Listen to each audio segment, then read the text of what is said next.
आपने हमेशा India versus Pakistan की कहानी सुनी होगी। आज हम आपको इंडिया विद पाकिस्तान की कहानी सुनाते हैं। ये जो तस्वीर आप देख रहे हैं ये नीरज चोपड़ा की है और इनके साथ जिस शख्स की तस्वीर है ये है अरशद नदीम। ये दोनों भाइयों की तरह जेवलियन थ्रो में तमगे पे तमगा सजाते जा रहे हैं और ये दोनों अगले ओलंपिक्स के लिए भी क्वालिफाई कर चुके हैं। नीरज चोपड़ा की अगर आप तफसील देखें तो नीरज चोपड़ा वो शख्स हैं जिन्होंने इंडिया के लिए ओलंपिक्स में गोल्ड मेडल जीता है। ये सूबेदार है, इंडियन आर्मी से इनका ताल्लुक़ है। दर्जनों जो है मेडल्स ये अपने नाम कर चुके हैं, जिसमें एक बड़ा मेडल अभी बुदापेस्ट में इन्होंने जो वर्ल्ड एथलेटिक्स चैम्पियनशिप थी उसमें अपने नाम किया है।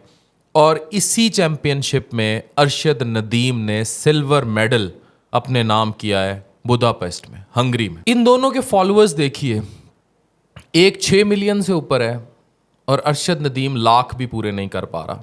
ये तो खैर हमारी स्पोर्ट्स को तरजीहात की नुमाइंदगी करता है, लेकिन मैं आपसे जो बात करने जा रहा हूँ वो इससे बड़ी हटके है।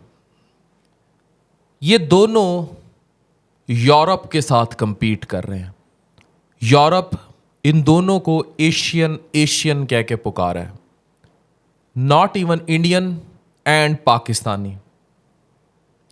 तकसीम हिंद के बाद जिस तरह पाकिस्तान और इंडिया एक दूसरे से लड़ते चले आए, एक दूसरे के लिए एजेंसीज और बहुत सारे नेटवर्क्स बनते चले गए, जंग दर जंग चलती चली गई। इवन कश्मीर का तनाज़ा जो आज तक पाकिस्तान और इंडिया को जुदा किए है, वो एक other side of the story है। नीरज चोपड़ा और Arshad Nadeem other side of the story हैं।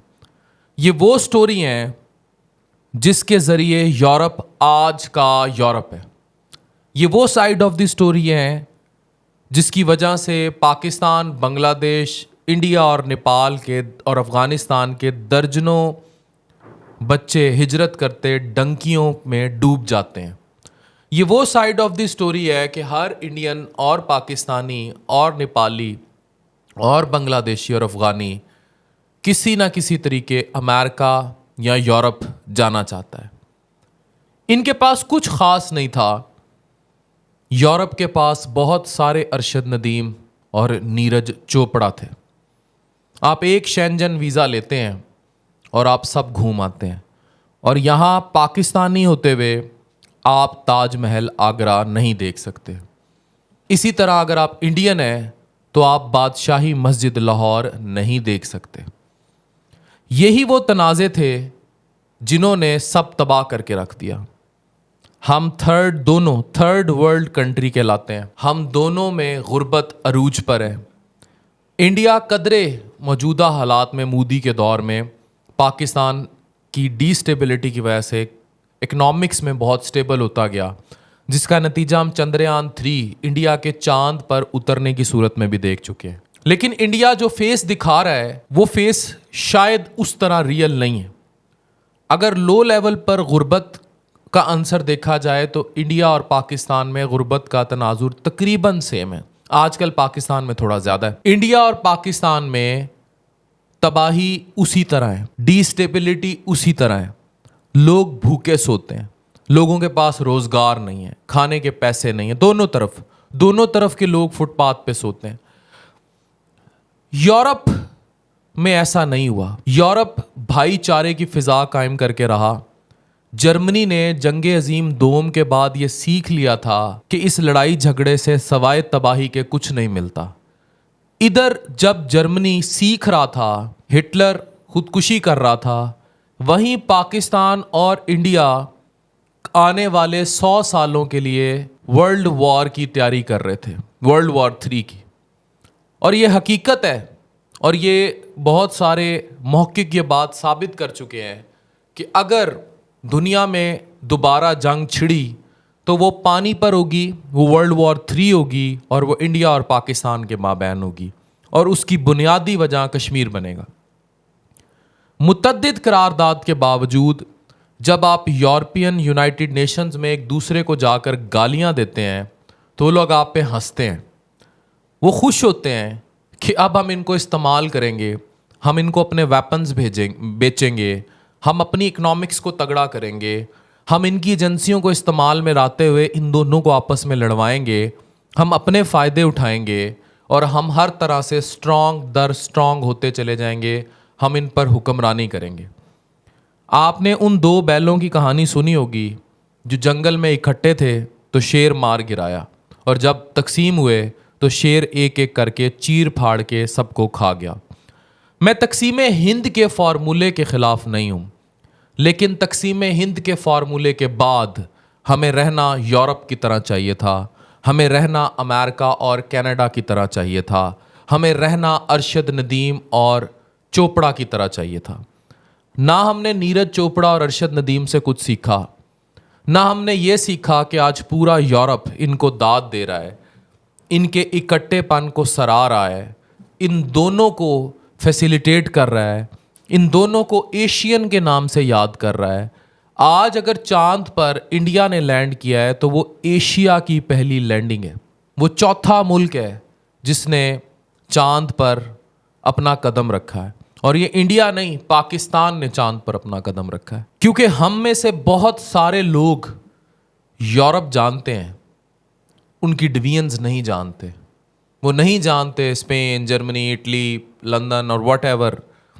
इवन बड़े पढ़े लिखे लोग उन डिवीजन्स को नहीं जानते, उन्हें यूरोप का पता है। काश ऐसा अच्छा हो जाता कि इंडिया और पाकिस्तान की डिवीजन के बाद भी लोग नीरज चोपड़ा और अरशद नदीम की तरह एक दूसरे का तिरंगा, एक दूसरे का झंडा इकट्ठे लहराते।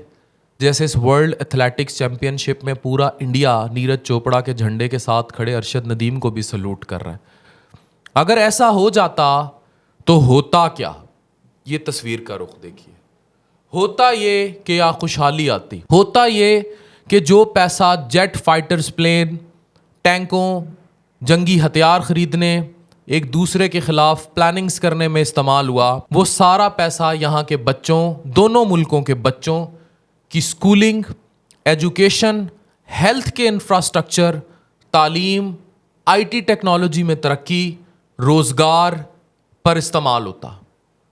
पानी की कोई लड़ाई ना होती, जब सैलाब आते हम एक दूसरे के साथ ताउन करते।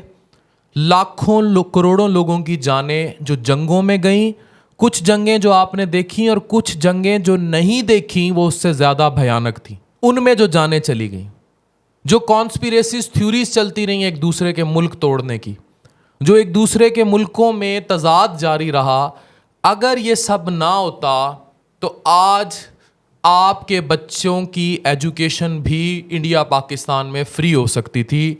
60 साल से ऊपर आपको भी ओल्ड सिटीज़न बेनिफिट्स मिल सकते थे, आप लोग एक अच्छी स्टेबल ज़िंदगी गुजार सकते थे। इंडिया और पाकिस्तान में मौजूद सरकारी स्कूल ब्रिटिश के सरकारी स्कूलों की तरह बहुत जदीद हो सकते थे। आप लोगों की हस्पताल का पूरे दोनों तरफ इंफ्रास्ट्रक्चर NHS की तरह हो सकता था। आप लोगों को हर तरह से मरात हासिल होती। सबसे बढ़ के आपके हरे और नीले पासपोर्ट की इज्जत ब्रिटिश पासपोर्ट की तरह होती।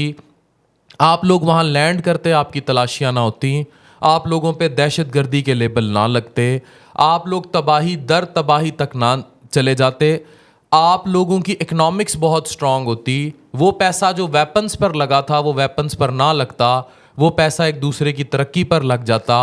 मैं यहाँ से अपनी गाड़ी स्टार्ट करता और सीधी वो अमृतसर ब्रेक लगाती। मैं जाके अपनी नानी अम्मा का पुराना घर देख कर आता जो अमृतसर में था। बहुत सारे लोग जो जिनके अबाओ अजदाद इधर हैं वो लाहौर, पेशावर, कराची का रुख करते। कितने सारे इंडियंस कराची आते, यहाँ टूरिज़्म डेवलप होता। आपका गवादर, आपका कराची मुस्तकबिल का दुबई और अमारात होता। वहाँ का मुंबई अमारात और दुबई की शक्ल इख्तियार कर लेता। वहाँ का गोवा पाकिस्तान का मरी होता और पाकिस्तान का मरी वहाँ का गोवा होता। ये सब मुमकिन था अगर हम नीरज चोपड़ा और अरशद नदीम की तरह रहते। आज भी अगर हम ये फ़ैसला कर लें और हम जान लें कि हम लोग एशियन हैं और हम वर्ल्ड एथलेटिक्स चैम्पियनशिप में गोल्ड और सिल्वर मेडल इकट्ठे जीत सकते हैं। हमारी करेंसी आज कहते हैं ना 4 रुपये इंडिया के, हमारे 4 रुपये इंडिया का 1 रुपया। आपसे मैं गारंटी से कह सकता हूँ अगर हम स्टेबल होते तो शायद 1 रुपया एशिया का $1 के बराबर होता। आप यूरो से ज़्यादा स्ट्रांग होते। आप बहुत सारी मुस्लिम दुनिया, क्योंकि मुसलमान हमारे से ज़्यादा इंडिया में रहते हैं, आप उनके साथ फ़ायदा उठा सकते। सऊदी अरब, अमारात, दुबई, ये सब जो आपका लड़ने पर मजाक उड़ाते हैं, ये सब आपके साथ होते हैं। कितने इंडियन पाकिस्तानी आपस में ख़ानदान, रिश्तेदार, क्रिकेटर्स, बॉलीवुड, हॉलीवुड, लॉलीवुड, जहाँ भी काम करते हो, वो लोग दुबई में इकट्ठे होते हैं, पार्टीज़ इंजॉय करते हैं, पर उन्हें इंडिया और पाकिस्तान में एक दूसरे से मिलने की इजाज़त नहीं है। हमारी फिल्म इंडस्ट्री इकट्ठी होती। अभी जिस गदर 2 का जश्न है, ऐसी तबाही ना देखी जाती। ना इंडिया पाकिस्तान के ख़िलाफ़ फिल्में बनाता, ना पाकिस्तान की फ़िल्मों में इंडिया के ख़िलाफ़ कोई नफ़रत दिखाई जाती। हम दोनों मुल्कों के जो बच्चे थे वो नीरज चोपड़ा और अरशद नदीम की कहानियाँ पढ़ के बड़े होते और देखते तो ऐसी ना कोई जंग होती, ना कोई लड़ाई होती, ना कोई फसाद होता, और हम लोगों को एक दूसरे के ख़िलाफ़ कहानियाँ पढ़ने की ज़रूरत नहीं थी। हम लोग अमन सीखते, हम आश्ती सीखते, हम दोस्ती सीखते, और ट्रस्ट मी, हम लोग ब्रिटिश एम्पायर पर राज करते। गोरा बड़ी चालाकी से यहाँ से गया। वो हम लोगों पे फिज़िकल हुक्मरानी तो छोड़ गया, लेकिन उसने कश्मीर का शोशा छोड़कर हम पे प्लान बी हुक्मरानी की। ये जो प्लान बी हुक्मरानी थी, ये बराह रास्त हुक्मरानी से ज़्यादा ख़तरनाक थी।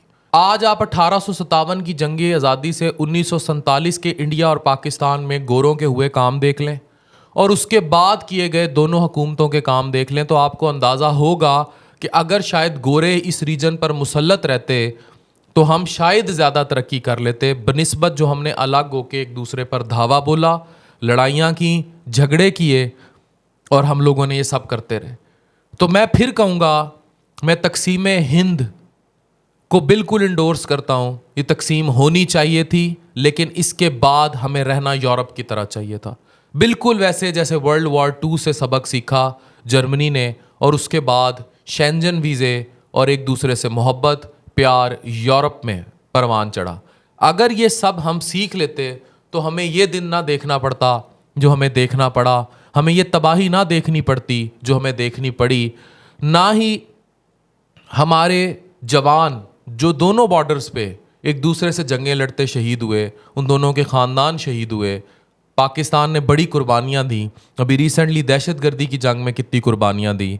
ये सब शायद ना देखना पड़ता अगर हम नीरज चोपड़ा और अरशद नदीम होते। मैं आज भी दोनों कौमों की आवाम से एक रिक्वेस्ट करूँगा, और वो रिक्वेस्ट ये करूँगा कि आए मिलकर आगे बढ़ते हैं, आए मिलकर अरशद नदीम और नीरज चोपड़ा बनते हैं, आए एक दूसरे के तिरंगे के नीचे एक दूसरे को गले लगाते हैं, आए 14 और 15 अगस्त को गोरों से इकट्ठे आज़ादी के जश्न के तौर पर मनाते हैं, आए एक दूसरे से गले मिलते हैं, आए हम फिर से एक नए एशिया का आगाज़ करते हैं, वो एशिया जहां नीरज चोपड़ा और अरशद नदीम अपने अपने तिरंगे में गले मिलते दुनिया को इकट्ठे फतह करेंगे। डॉक्टर अफान कैसर साइनिंग ऑफ।